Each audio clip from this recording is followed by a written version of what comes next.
RTC కార్మికుల హక్కుల సంక్షేమానికి, వారి హక్కుల పరిరక్షణ కోసం కాంగ్రెస్ ప్రభుత్వం కట్టుబడి ఉందని ఎమ్మెల్యే గండ్ర సత్యనారాయణరావు అన్నారు. ఈ మేరకు భూపాలపల్లి పట్టణంలోని ఆర్టీసీ డిపో ఎదుట ఐఎన్టీయూసీ జెండాను ఎమ్మెల్యే గండ్ర సత్యనారాయణరావు ముఖ్య అతిథిగా హాజరై ప్రారంభించారు. పలు యూనియన్ల నుండి ఆర్టీసీ కార్మికులు ఐఎన్టీయూసీలోకి చేరగా ఎమ్మెల్యే గండ్ర సత్యనారాయణరావు కండువ కప్పి ఆహ్వానించారు. కార్మికుల హక్కుల పరిరక్షణ కోసం కాంగ్రెస్ ప్రభుత్వం అనేక చర్యలు చేపట్టినట్లు తెలిపారు. ఆర్థిక పరమైన ఇబ్బందులు ఉన్నప్పటికీ ఆర్టీసీ కార్మికులకు కాంగ్రెస్ ప్రభుత్వం ఇచ్చిన హామీలను అమలు చేస్తుందన్నారు. ఈ కార్యక్రమంలో కాంగ్రెస్ పార్టీ జిల్లా అధ్యక్షులు బట్టు Karunakar, municipal chairman Burra Komaregoud, vice chairman Ambala Srinivas, TPCC సభ్యులు చల్లూరి మధు, పట్టణ అధ్యక్షులు దేవన్ తదితరులు పాల్గొన్నారు.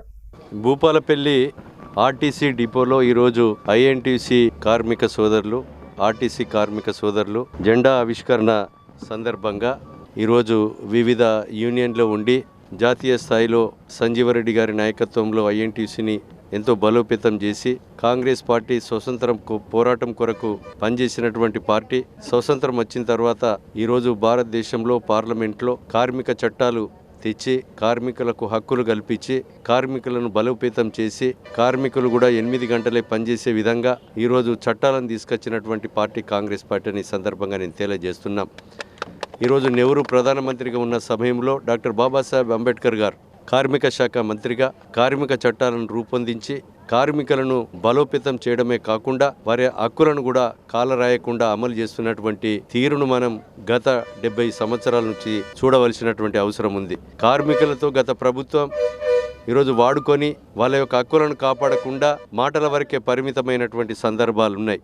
ఈరోజు తెలంగాణ రాష్ట్రం కొరకు కూడా సింగరేణి కార్మికులు కానీ ఆర్టీసీ కార్మికులు కానీ విద్య వైద్య రంగాలలో పనిచేస్తున్నటువంటి ఆర్టీసీ కార్మికులు వాళ్ళ యొక్క ఉద్యోగాలను తెగించి కొట్లాడి సకల జనుల సమ్మెను కూడా ముందుకు తీసుకుపోయి రాష్ట్ర కేంద్ర ప్రభుత్వాలు దిగచ్చే కొరకు పోరాటం చేసినటువంటి ఒక చరిత్ర కూడా కార్మికులకు ఉంది. నేడు ఈ రోజు కార్మికులు కూడా వాళ్ళ యొక్క హక్కులను ఈ రాష్ట్ర ప్రభుత్వం గౌరవ ముఖ్యమంత్రి రేవంత్ రెడ్డి గారి నాయకత్వంలో పొన్నం ప్రభాకర్ గారు మంత్రిగా ఈరోజు ఈ రాష్ట్ర ప్రభుత్వం మరి ఆర్థికంగా ఆరోగ్యకరంగా లేకున్నా గత ప్రభుత్వం 8,21,000 కోట్ల అప్పు చేసినా ఈరోజు అప్పుకు 7,900 కోట్లు ప్రతి నెల కడుతూ సంక్షేమ పథకాలను ఈరోజు సన్న బియ్యాన్ని కానీ ఇంట్లో వాడుకునే కరెంటు కానీ రేషన్ కార్డులు కానీ ఆడబిడ్డలకు ఉచిత బస్సు ప్రయాణం కానీ ఈరోజు ఆరోగ్యశ్రీని కానీ పేదలకు ఇందిరమ్మ ఇండ్లు 21,000 కోట్లతో కట్టియడం కానీ ప్రతి సంవత్సరం ఇవన్నీ చేసుకుంటూ ఆర్టీసీ కార్మికుల డిమాండ్ పట్ల కూడా ఈ ప్రభుత్వం మొన్న విలీనము ప్రభుత్వంలో చేస్తామని మరి ఆర్థికపరమైన ఇబ్బందులున్నా కాంగ్రెస్ పార్టీ కాంగ్రెస్ ప్రభుత్వం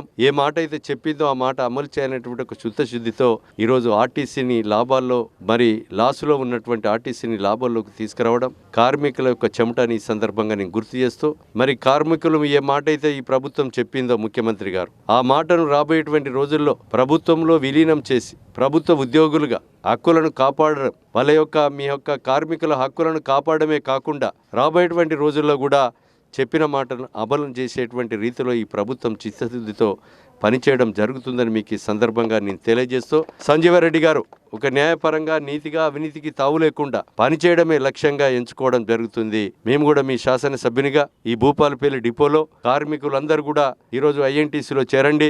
మీ కార్మికుల హక్కులను నిజాయితీగా ప్రభుత్వం చేపట్టేటువంటి పథకాలు కానీ అదేవిధంగా కార్మికుల హక్కులను కానీ మీ మాటను అమలు చేసే విధానంలో గాడి ముందుండి తెగబడి కొట్లాడతాం. మేము ప్రతిపక్షంలో ఉన్నప్పుడు కూడా ఆర్టీసీ కార్మికులు ఏదైతే సమ్మె చేశారో ఆ సమ్మెకు అండగా నిలవడం జరిగింది. మీ కుటుంబ సభ్యునిగా సమ్మె కాలంలో దసరా వచ్చినప్పుడు కుటుంబ సభ్యులందరినీ ఈరోజు అన్ని సంఘాల వాళ్ళను మరి పార్టీలకు అతీతంగా పిలిపించి నా ఇంట్లో భోజనం కూడా పెట్టాం. సమ్మెను ఈరోజు విజయవంతం చేసే దాంట్లో మీకు తోడుగా మీ కార్మికునిగా నేను ఒక సభ్యునిగా ఉండి మీ సమ్మెలో పోరాటం చేయడం కూడా జరిగింది. ఈరోజు గౌరవ ముఖ్యమంత్రి రేవంత్ అన్న గారు ఈరోజు మా మంత్రివర్గం ఒక ఆలోచన చేసి ఆర్టీసీ కార్మికుల కోరికను ఏదైతే డిమాండ్ ఏదైతే ఉన్నదో వాళ్ళ ఉద్యోగాలను ఆర్టీసీని కూడా ప్రభుత్వంలో విలీనం చేసి ఒక ప్రభుత్వ ఉద్యోగులుగా గుర్తించి వాళ్ళ యొక్క హక్కును కాపాడాలనేటువంటి ఒక న్యాయమైన డిమాండ్ గత ప్రభుత్వాలు ఎవరు చేయలేని విధంగా ఆర్థిక పరమైనటువంటి ఇబ్బందులు ఉన్నా ఆర్థిక పరమైనటువంటి సమస్యలున్నా ఈ ప్రభుత్వం 8,21,000 కోట్లు గత ప్రభుత్వం అప్పు చేసినా కానీ కార్మికుల హక్కులను కాపాడాలి, మీరందరూ కూడా సంతోషంగా ఉండాలనేదే ఈ ప్రభుత్వ ఉద్దేశం. ఆ ఉద్దేశం అమలు చేసి తీరుతాం. మీ యొక్క న్యాయమైన డిమాండ్ల పట్ల ఈ ప్రభుత్వం ఉంటుంది. అందరూ కూడా అన్ని సంఘాల వారు ఐఎన్టీసీలో చేరండి.